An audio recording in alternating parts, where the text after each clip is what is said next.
Cindy with Essential Therapies, and we're going to take a few minutes to go over some exercises using a resistance band for your shoulders and shoulder blades. So if you're using the foam roller for posture, yay, but maybe it's not quite doing the entire trick for you. So what these exercises will do is help to increase the mobility and the function of the muscles around the shoulder blade and help you with your shoulder function and motion.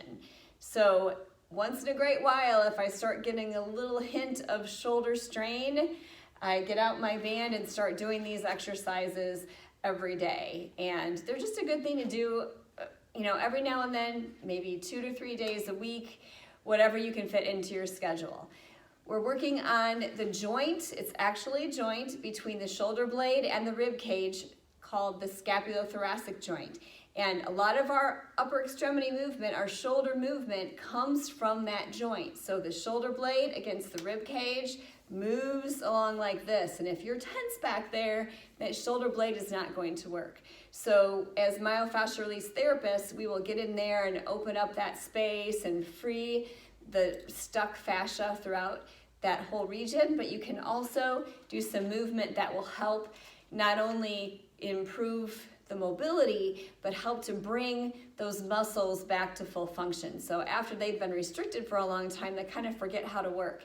So these exercises will help to encourage proper movement and muscle contraction and more mobility. So here's how it goes. I like to do them on the foam roller so that we can really isolate around the shoulder blade. Get on the foam roller way at the end, and hopefully you're doing foam roller stretching just regularly for good posture. Make sure your feet are wide enough apart so that you don't feel like you're gonna roll off. Take the band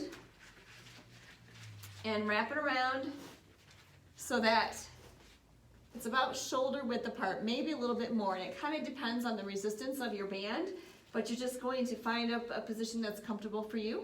Make sure that your wrist stays straight so you're not bending your wrist back or forward or to the side. Nice, stable wrist. Bring the shoulder blades down. Make sure your head is in good alignment. So if your neck is like this, you may need to put a folded towel underneath here so that your chin is in good alignment, just like this. So we're going to start here, holding onto the band. Make sure the elbow is just slightly bent, and we're going to keep the elbow steady as we bring the arms wide and think of squeezing the foam roller with your shoulder blades. Nice and slow and controlled, and then back up. And make sure, even when you come back up, you're controlling that motion and getting the most out of that returning back to the center, which is really an eccentric motion. Down and up. And I leave this right at chest level. And really think about the shoulder blades squeezing that foam roller. You have to really think about it, because if you're just doing it without really focusing there, you're not going to get as much muscle contraction in the shoulder blade area, which is really what we're trying to focus on. So whatever feels comfortable for you, 10 times, working up to maybe 15 or 20. If you're getting up more than that, then you need a tighter resistance band. So from there, we're going to go on a diagonal now. So again, we don't have to even change the position of our hands. I like these because we can go through them fairly quickly. And we're going to go overhead like this with the one arm and down with the other arm.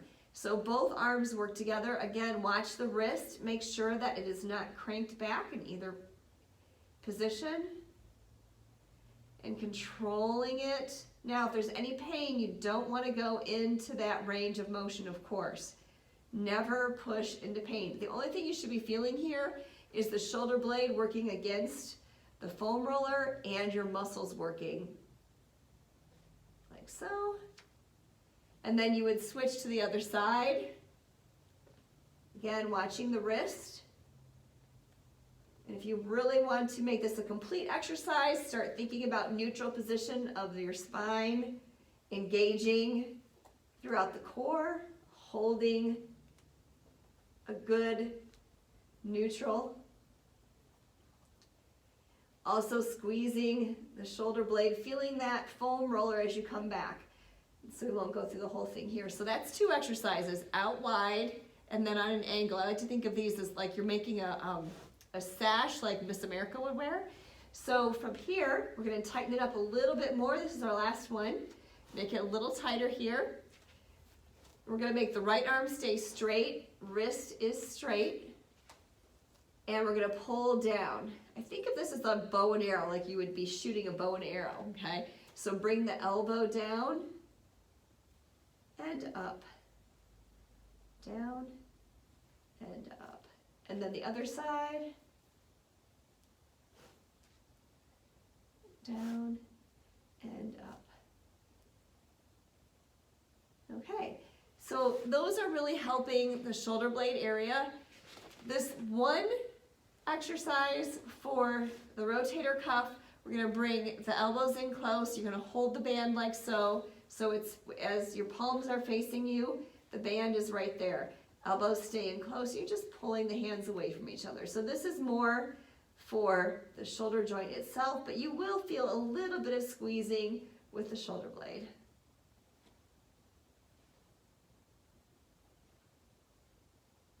And that's it. So when you get off the foam roller, make sure you roll to the side.